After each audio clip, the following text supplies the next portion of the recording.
नमस्कार साथियों, एक बार फिर से स्वागत है आपका अपने यूट्यूब चैनल आकांक्षा डीआर में। इस बेहद ही खास सीरीज में बात करते हैं करंट अफेयर्स की, साथ ही साथ करते हैं उनका एनालिसिस। ये न केवल यूपीएससी एग्जाम के लिए आवश्यक है, बल्कि जितने भी स्टेट के पीछे एग्जाम हैं, इसके अलावा police, banking, railway, SSC, air force, navy, army, इसके अलावा जितने भी कॉम्पिटिटिव एग्जाम हैं, उनकी सबकी जो करंट अफेयर या फैक्चुअल क्वेश्चन आते हैं, उन सबको ये कवर करता है।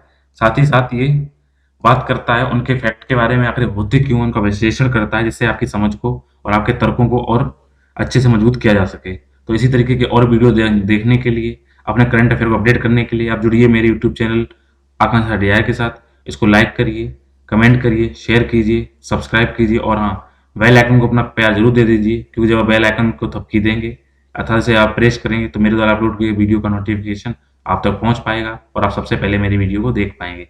यदि आप मेरे चैनल पे पुराने हैं तो इसी तरीके अपना प्यार देते रहिए।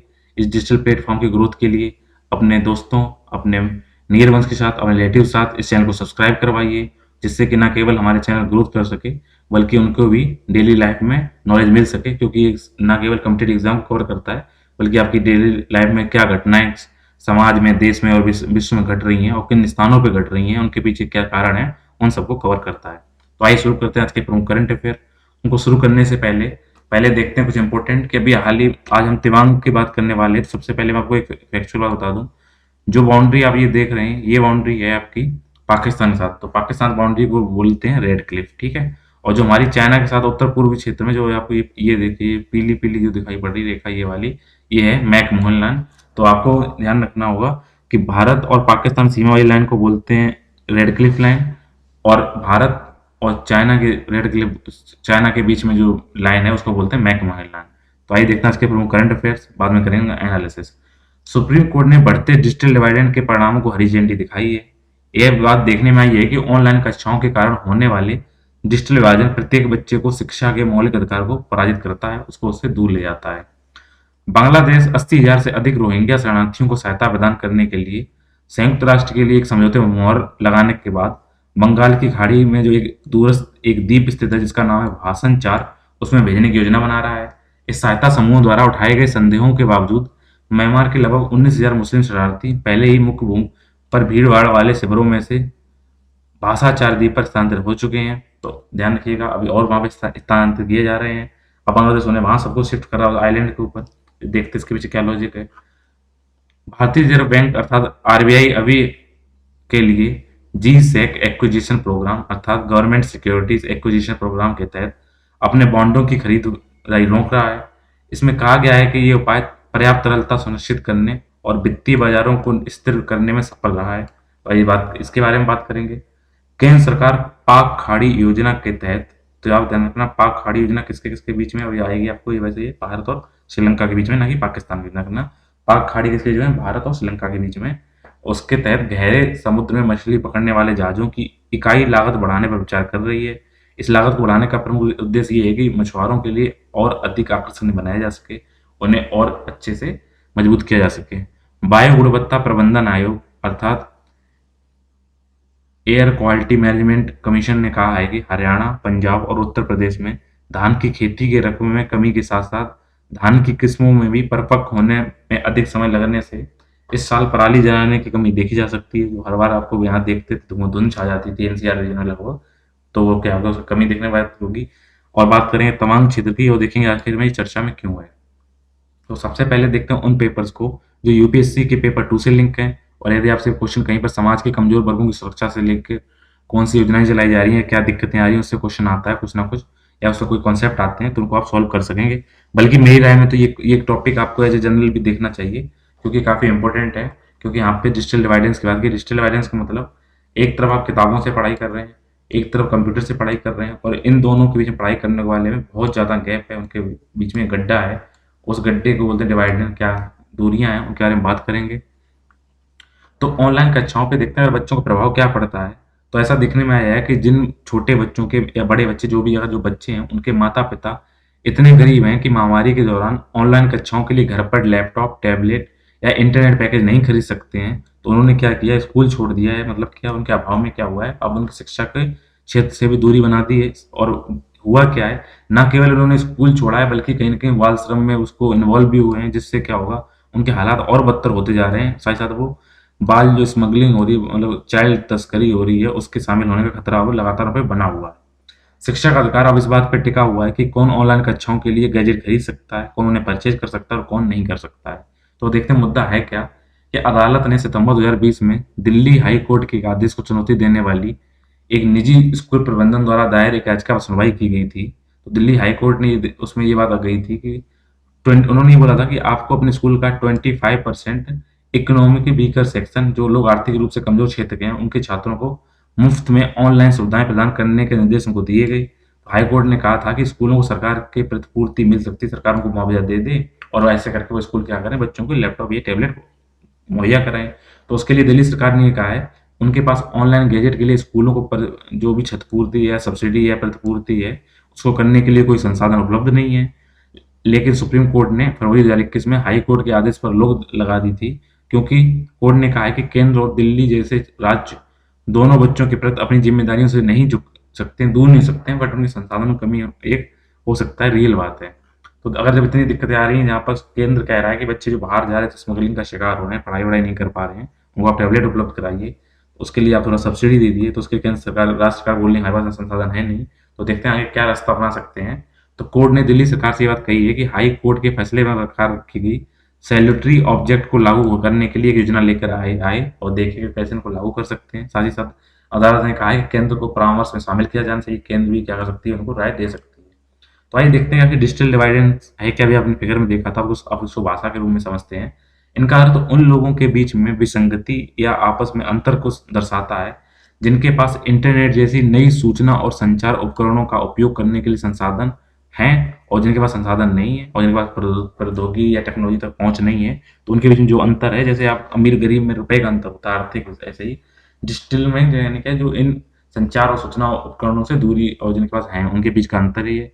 इनका इसका अर्थ ये हुआ सीधा साधा, उन लोगों के बीच ये असंगत या विसंगति है जिनके पास टेक्नोलॉजी का उपयोग करने के लिए कौशल, ज्ञान और क्षमताएं हैं और जिनके पास ये ज्ञान, कौशल, क्षमताएं नहीं है। तो दो भी जवाब दे सकते हैं। तो देखते हैं कि ये कहाँ-कहाँ मौजूद है। तो डिजिटल डिवाइडेंस क्या होता है, ग्रामीण क्षेत्रों से लेकर, ना केवल ग्रामीण क्षेत्रों में है, ये शहरी क्षेत्रों में रहने वाले बच्चों के बीच में, साथ ही साथ जो महिला पुरुष उनके बीच में, शिक्षित और अशिक्षित के बीच में, आर्थिक वर्ग जो अमीर हैं गरीबों के बीच में, साथ ही साथ वैश्विक स्तर पर बात की जाए तो कौन से लोग औद्योगिक रूप से विकसित देश है और कौन से विकास देश हैं, उनके बीच में ये चीज मौजूद है। ये क्षेत्र विशेष से लेकर पूरे विश्व स्तर पर है। भारत में देखा जाए तो हालांकि भारत में लगभग कितने 22 करोड़ स्मार्टफोन उपयोगकर्ता हैं और ये दुनिया का सबसे बड़ा स्मार्टफोन बाजार है। फिर भी कुल मिलाकर आबादी का लगभग 30% ही हिस्सा अभी तो मोबाइल रख पाता है। तो भारत में एक बड़ा ग्रामीण, शहरी और अंतर्राज्यीय डिजिटल विभाजन मौजूद है। इसमें समझ सकते केवल 70% लोगों के पास ऑलरेडी मोबाइल नहीं है। अगर आंकड़ों की बात की जाए तो 70% फीसदी ज़्यादा ब्रॉडबैंड कनेक्टिविटी जो है क्षेत्र, वो ज़्यादातर क्या है, शहर पूरे देश के केवल 30 शहरों में है, जो टॉप 30 देश हैं। इस तरीके से ये पूरा जो ब्रॉडबैंड है, जो नेट का कनेक्टिविटी पूरे देश में है नहीं। इसी तरह उत्तर पूर्वी जो राज्य हैं, अरुणाचल प्रदेश, असम, मेघालय, मिजोरम, त्रिपुरा में जो उत्तर प्रदेश, बिहार, झारखंड, उड़ीसा, छत्तीसगढ़, असम जैसे कई राज्य हैं, वहाँ पर इंफॉर्मेशन एंड कम्युनिकेशन टेलीकम्युनिकेशन उपयोग और विकास में अन्य राज्यों से यही लगातार पीछे हैं। आइए बात करते हैं रोहिंग्या संकट के बारे में। तो बांग्लादेश ने वहाँ को शिफ्ट करने की बात की है। कहाँ पे बात की है, भाषण 4 जो द्वीप है उसके पास बात की है। तो इस विषय अगर बात किया जाए तो भारत और उसके पड़ोसी संबंध हैं, उनके बारे में, तो उसके बारे में बात कर सकता है। उसके आइलैंड की लोकेशन पूछ सकते हैं, दो देशों की पूछ सकते हैं, उनके क्या क्या चीज़ें इंपॉर्टेंट है आपको बताते हैं। सबसे पहले देखते हैं बैकग्राउंड है क्या।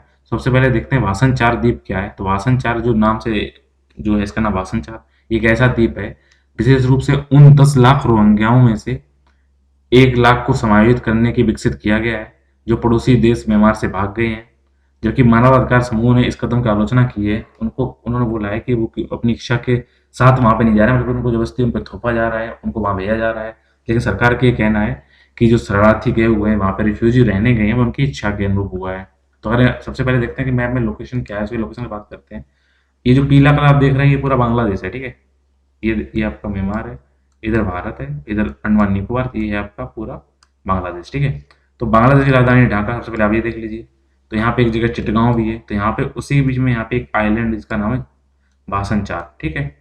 और ये म्यांमार का रखाइन प्रांत है। तो ये बड़े, रखाइन प्रांत भी ध्यान रखना है म्यांमार का है, बाकी मैंने लोकेशन बता दी है।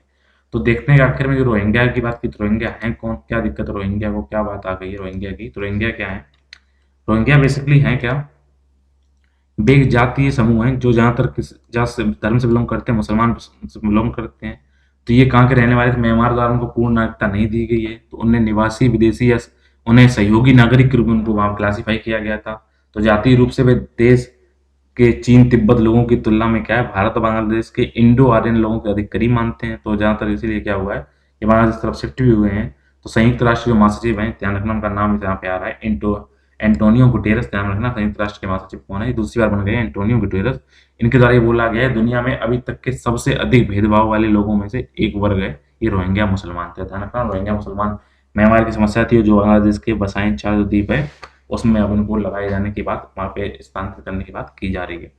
अब आइए देखते हैं उन टॉपिक्स के बारे में जिनका लिंक जीएस पेपर 3 है यूपीएससी के। अगर आपसे क्वेश्चन आता है भारतीय अर्थव्यवस्था और योजना संसाधन जुटाने उसके विकास विकास और रोजगार संबंधी मुद्दों के बारे में, तो बात आएगी जी सैप, जो कि बाजार को बढ़ावा देने के लिए प्रतिभूति का अधिग्रहण योजना है। जी सैप का मतलब है जनरल सिक्योरिटीज एक्विजिशन प्रोग्राम। तो अब बात करते हैं इसका प्रभाव क्या होगा, इसका परिणाम क्या होगा।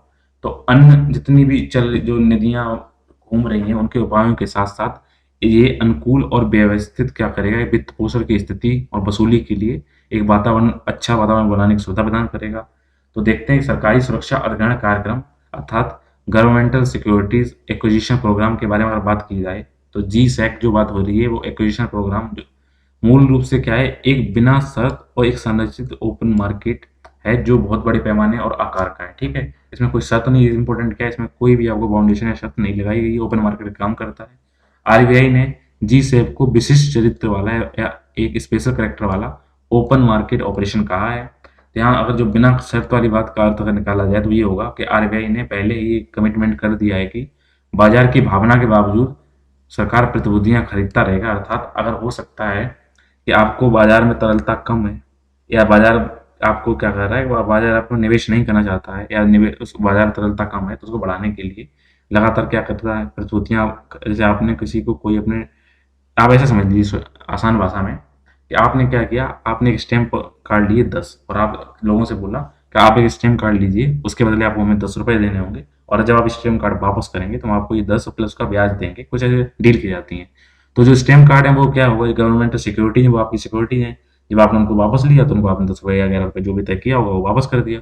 तो इसी तरीके से प्रतिभूतियों का सरकार द्वारा जारी किया जाता है और लोगों से रुपये लिया जाता है। तो अगर क्या है मार्केट में रुपये क्या है, तरलता लगातार क्या है, कम है और सरकार के पास रुपया नहीं है, फिर भी गवर्नमेंट क्या करेगी, तरलता मतलब क्या है कि मनी रहे, तो मनी रहने के लिए क्या करना पड़ेगा, तो गवर्नमेंट क्या करेगी, उन्हें अपनी प्रतिभूतियों खरीदेगी, वापस मार्केट में रुपया डाल देगी। यही काम चलता रहता है। तो इसका उद्देश्य क्या होता है मैंने बता दिया, अर्थव्यवस्था में तरलता मतलब मार्केट के अंदर रुपया होना चाहिए। तो मार्केट के अंदर रुपया होगा तो क्या करोगे, आप अपने स्टैम्प कार्ड को आप खरीदोगे नहीं, बेच दोगे, सॉरी आप अपने खरीदोगे, अपने स्टैम्प कार्ड जो आपने दिए हैं वो धीरे धीरे आप खरीदना जारी करोगे और लोगों को रुपए वापस करोगे, जिससे मार्केट में क्या हो सके, मनी आ सके। साथ ही साथ इसका जो प्रतिफल वक्र है एक स्थिर और व्यवस्थित विकास प्राप्त करेगा, ऐसी इसमें कल्पना की गई है। इसके अगर इम्पोर्टेंट की बात की जाए, जी शेप बॉन्ड बाजार को अधिक आराम प्रदान करेगा।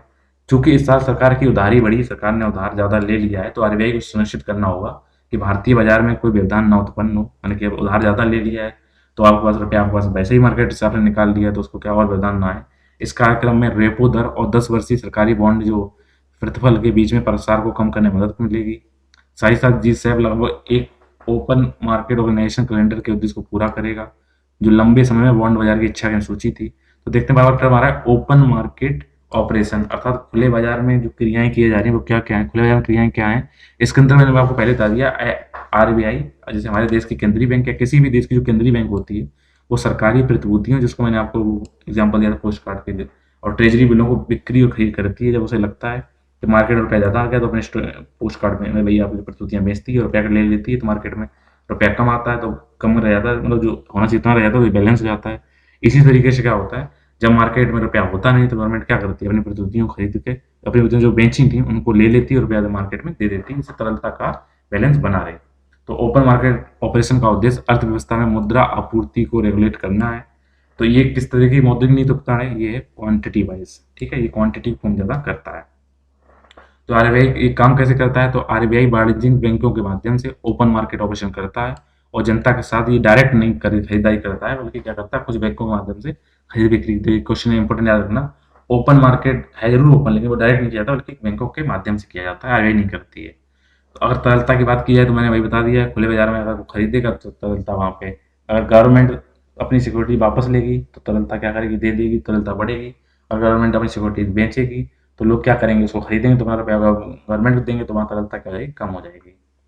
तो इस तरह का बात की जाए तो आरबीआई में ऑपरेशन मार्केट और ओपन मार्केट जो ऑपरेशन होते हैं, खुले बाजार क्रिया में दो प्रकार की होती हैं। पहला क्या होता है, एक मुश्त खरीद करना, दूसरा होता है पुनर्खरीद करना। तो एक मुश्त मतलब एक स्थायी है और इन सरकारी प्रतिभूतियों की एक साथ रुपए देकर खरीदी या बिक्री शामिल होती है। और जो पुनर्खरीद वाली होती है वो अल्पकालिक होती है या उनको बार बार खरीदा बेचा जा सकता है। आइए बात करते हैं पाक खाड़ी योजना के बारे में, जो अपने सीमावर्ती क्षेत्रों में सुरक्षा चुनौतियों में उसके प्रबंधन के लिए सरकार द्वारा चालू की गई। सबसे पहले देखते हैं पाक खाड़ी है कहाँ। तो भारत का ये राज्य है तमिलनाडु, इधर केरला, बीच में आपका हिंद महासागर के बाद यहाँ लगा हुआ है दक्षिण पूर्व में श्रीलंका। तो श्रीलंका के जो उत्तर साइड में जो संधि है, जहाँ पे जल संधि है, जो दो क्षेत्रों में जोड़ती है, वो है पाक स्टेट और नीचे है गल्फ ऑफ मन्नार। ध्यान रखना, हम बात आज करने वाले हैं पाक स्टेट के बारे में। तो इस योजना के बारे में बात की जाए तो जो ब्लू क्रांति है, रेवोल्यूशन है, उसके कार्यक्रम के तहत इसको जुलाई 2017 में शुरू किया गया है। इस योजना को केंद्र और राज्य सरकारों द्वारा लाभार्थियों की भागीदारी के साथ वित्त पोषित किया जाएगा। इसको केंद्र सरकारें भी रुपए देंगे और क्या करेंगे, राज्य सरकारें रुपए देंगी। इससे होगा क्या, जो राज्य के मछुआरे हैं उनको 3 साल में 2000 जहाजों के प्रावधान की परिकल्पना उनके इमेजिनेशन की गई थी और उन्हें नीचे की ओर ट्रॉलिंग को छोड़ने के लिए प्रेरित किया गया था। तो ये ध्यान रखना, 2000 जहाज और नीचे की ओर बेड साइड में क्या होना, ट्रॉलिंग करना। इसका क्रियान्वयन की बात की जाए तो पहले से 2017-18 में 500 नावों का निर्माण करने के लिए बनाया गया था। प्रत्येक पोत की इकाई जो लागत थी ₹80 लाख एक की आ रही थी। से 50% केंद्र सरकार देगी, इसमें 20% राज्य सरकार देगी और 10% जिसको ये मिलेगा वो करेगा। तो हो गया कितना, 80%। और 20% जो रह गया है वो इस इंस्टीट्यूशनल वित्तीय पोषण के माध्यम से इसका बहन किया जाएगा। यानी कि अगर आपको अपनी वो लेनी है बोट तो आप सिर्फ, अगर ₹100 लागत है तो आप सिर्फ ₹10 दीजिए, बाकी ₹90 का इंतजाम जरूर किया जाएगा। इससे क्या होगा कि जो गहरे समुद्र में लक्ष्य जो मछली पकड़ते हैं उनके तहत इसको लाभार्थियों को दिया जाएगा लाभ, जो गहरे समुद्र में मछलियां पकड़ते हैं।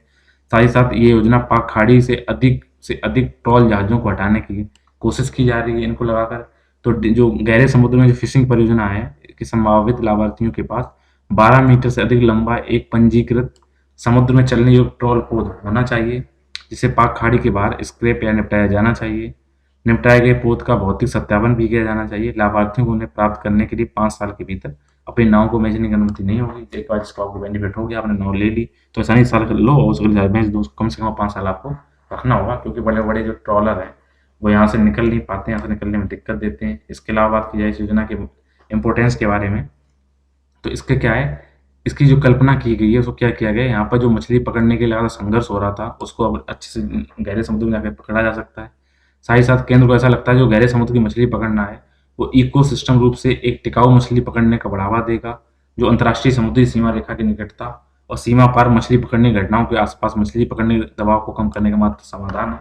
कई बार क्या होता है, लोग यहाँ से इधर चले जाते हैं तो यहाँ पे इनको श्रीलंका वाले पकड़ लेते हैं, इधर इधर से इधर जाते हैं और इंडिया वाले पकड़ लेते हैं, तो इन चीज़ों को यहाँ से कम किया जा सकता है। तो इसमें बड़ा टर्म आ रहा है बॉटम ट्रॉलिंग, कि बोल रहे हैं बॉटम ट्रॉलिंग बढ़ावा देंगे। तो बॉटम ट्रॉलिंग मतलब क्या होता है, अगर सिर्फ यहाँ पे चल रहा है तो एक जाल कहाँ पे बिल्कुल जमीन की तरफ आ जाए, यहाँ पे मछलियों को पकड़ा जाए, ठीक है, ये होती है बॉटम ट्रॉलिंग। तो बॉटम ट्रॉलिंग क्या होता है, एक इकोसिस्टम में विनाशकारी प्रथा है जिसमें ट्रॉलर क्या करता है, समुद्र तल के साथ साथ भारित जाल खींचते हैं, जिससे जलीय संसाधनों की भारी कमी हो जाती है। यहाँ पे न केवल मछलियाँ आती हैं बाकी और संसाधन इसके साथ खींचे चले आते हैं। इसमें होता क्या है, ये तो मछली तो पकड़ ही लेते हैं, साथ साथ क्या होता है, यहाँ पे समुद्री संसाधन है वो भी समाप्त होते हैं और समुद्र संरक्षण प्रयासों को भी क्या किया जाता है, प्रभावित किया जाता है। यह प्रथा देखा जाए तमिलनाडु के मछुआरों द्वारा पाक खाड़ी में शुरू की गई थी और श्रीलंका में जो गिरह उद्वातों के चरम पर सक्रिय रूप से इसका पीछा किया गया था।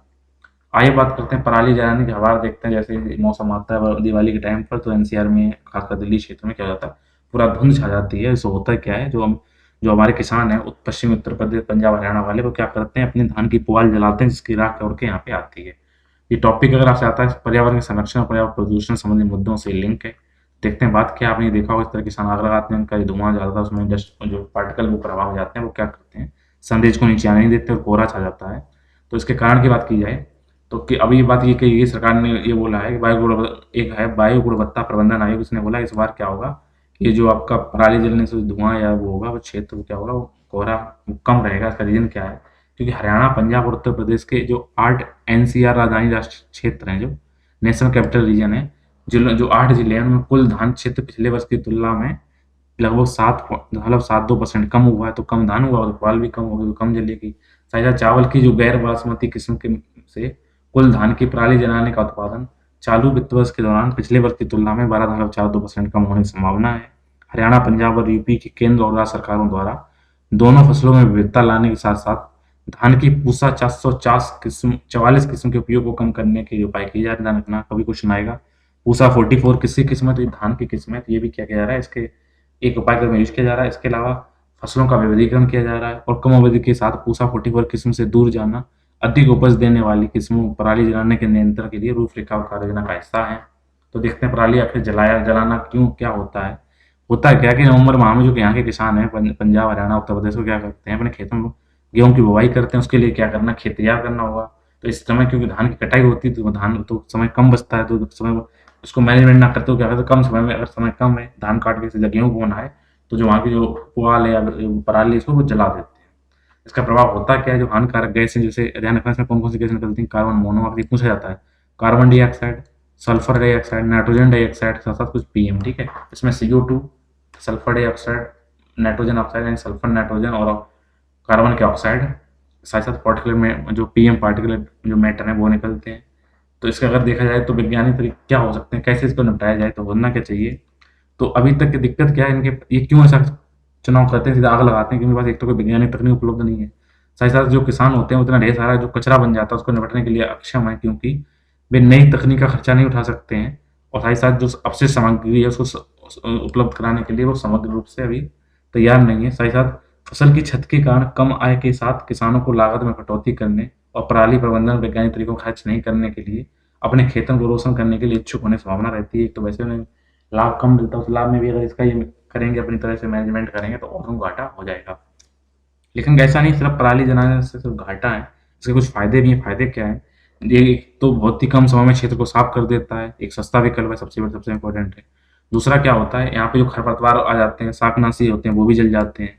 यहाँ पे अगर कोई स्लग या कीचड़ वगैरह हो, अन्य कीट हैं, उनको भी मर जाते हैं। साथ साथ इसमें क्या है, नाइट्रोजन टाइप को होता है, कम हो जाता है, वो कमी जाती है। लेकिन पराली जलाने के अगर तो फायदे देख लिया आपने, क्या रीजन थे, क्यों जलाते हैं, वो भी हमने देख लिया। बेसिकली क्या है, वहाँ पर रुपए की कमी है, टेक्नोलॉजी की इतना खर्चा नहीं कर सकते, टेक्नोलॉजी भी नहीं है। तो अब आपको ये देखना होगा कि इसमें प्रभाव क्या होता है। सबसे पहले क्या होता है, मैंने बता दिया, जो गैसें निकलती हैं तो प्रदूषण बढ़ जाता है, मिट्टी की उर्वरता कम हो जाती है, गर्मी प्रवेश कर जाती है। इससे क्या होगा, न केवल अच्छे रोगाणु मरते हैं, बुरे तो मरते ही, अच्छे मर जाते हैं, वहाँ की नमी कम हो जाती है मृदा की। तो इसमें क्या हो सकता है भाई, है ना, कि आप धान आधारित बिजली संयंत्र लगाएं, रोजगार के अवसर पैदा करें, वहाँ पर बेहतर टेक्नोलॉजी लाएं, उसके विकल्प के रूप में और चीज़ों किया जाए, उस जैविक खाद का उपयोग किया जाए, उसमें उपयोग किए इनके तरीके हैं। सुप्रीम कोर्ट ने भी इसके आदेश थे। सुप्रीम कोर्ट ने ये बोला था, पराली नहीं जलाने वालों को प्रोत्साहन दिया जाना चाहिए और अभ्यास इनका एक्सरसाइज रखने वालों को प्रोत्साहन भी देना चाहिए। जो पराली नहीं जलाते हैं उनको आप प्रोत्साहित करोगे तो और लोग तैयार होंगे, चलो उनको कुछ लाभ मिला, हमें भी लाभ मिलेगा। साथ ही साथ जो मौजूदा जो मिनिमम सपोर्ट प्राइस योजना की व्याख्या स्वीकार की जानी चाहिए, ताकि संबंधित राज्य उन लोगों को एमएसपी के लाभ से पूर्ण या आंशिक रूप से वंचित कर सकें जो फसल अवशेष जलाते, तो एमएसपी पे थोड़ा उनको वंचित किया जाना चाहिए, तो वो भी इसे हतोत्साहित होने जलाने के लिए। तो इसी में एक इंपॉर्टेंट है छत्तीसगढ़ मॉडल। तो आपको पढ़ना होगा छत्तीसगढ़ मॉडल क्या था, ये इंपॉर्टेंट क्यों है।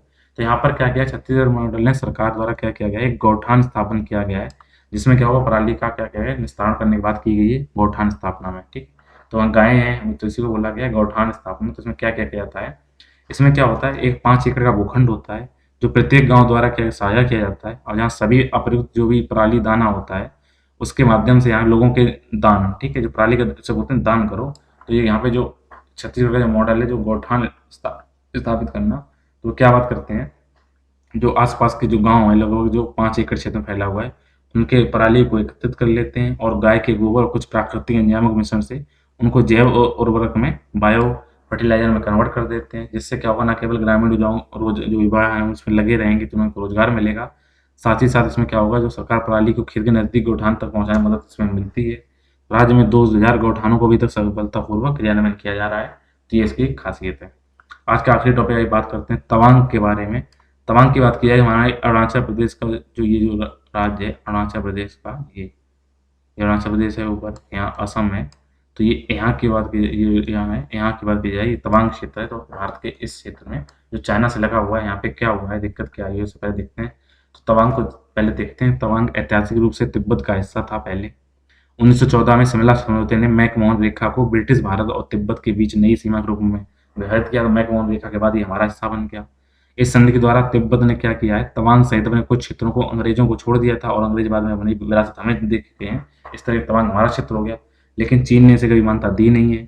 1950 में तिब्बत ने अपने वास्तविक स्वतंत्रता जब खो दी थी, तो वहां पर क्या हुआ था, जो नई सरकार आई थी, जो किसकी थी, पीपल रिपब्लिक ऑफ चाइना, उसमें इसको शामिल किया गया तिब्बत को, और तिब्बत ने इसको मान्यता दे दी अंग्रेजों की तरफ। और तो ये हो गई हमारी, लेकिन चाइना ने इसको कभी मानता नहीं थी, वो चाहते वो देखते हैं वो हमारी है। लेकिन बाद में क्या हुआ, 1959 में जब वर्तमान जो दलाई लामा थे, जब वो तिब्बत से भागकर भारत आए थे, तो वो तवांग के रास्ते ही भारत आए थे। तवांग का ये क्षेत्र इंपॉर्टेंट है। अगर 1962 के युद्ध की बात की जाए, तो भारत चीन युद्ध के दौरान तवांग कुछ समय के लिए चीन के नियंत्रण में भी चला गया था, लेकिन युद्ध के अंत में चीन ने स्वेच्छा से अपने सैनिक वहां से वापस ले लिए, तो वापस हमारे पास आ गया। तवांग फिर से भारतीय प्रशासन के अधीन आया, लेकिन चीन ने तवांग सहित अरुणाचल प्रदेश के अधिकांश हिस्सों पर अपना दावा अभी तक छोड़ा नहीं है, नहीं छोड़ के चला हुआ, कहता है ये हमारा हिस्सा है। ठीक है, तो इस टाइम तवांग ये खबरों में क्यों है, क्योंकि तवांग में भारत और चीन की जो गश्ती दल हैं वो आमने सामने आ गए। आप देख रहे हैं ये लोग और ये लोग आ गए सामने आमने सामने। तो चीनी सैनिकों को हिरासत में पहले ले लिया गया, बाद में उन्हें छोड़ दिया गया। तो जितना भी जो सीमांकित सीमा के कारण यहाँ पे एक धारणा के अलग अलग क्षेत्रों के कारण अलग अलग सामना हुआ है, और दोनों पक्षों ने अपनी धारणा की रेखा तक गश्ती गतिविधियों को अंजाम दिया, और इस तरीके से बाद में इनको वापस कर दिया गया, गलती इधर उधर आ गए थे। तो इसी की तरह आज के प्रमुख करंट अफेयर एनालिसिस के कंप्लीट होते हैं। उम्मीद है ये आपको समझ में आया होगा। फिर भी अगर कोई दिक्कत है तो आप कमेंट बॉक्स में लिखिए। अगर आप इसका पीडीएफ फॉर्म चाहते हैं तो आप इसमें लिखिए अपना ईमेल अकाउंट, वहाँ पे आपको पीडीएफ सेंड कर दी जाएगी। अगर फिर भी कोई आपको कोई कमी रह जाती है तो आप बताइएगा, नहीं तो मिलते हैं अगले वीडियो में। तब तक के लिए थैंक यू। आप जुड़े रहिए मेरे YouTube channel Akanksha the desire के साथ।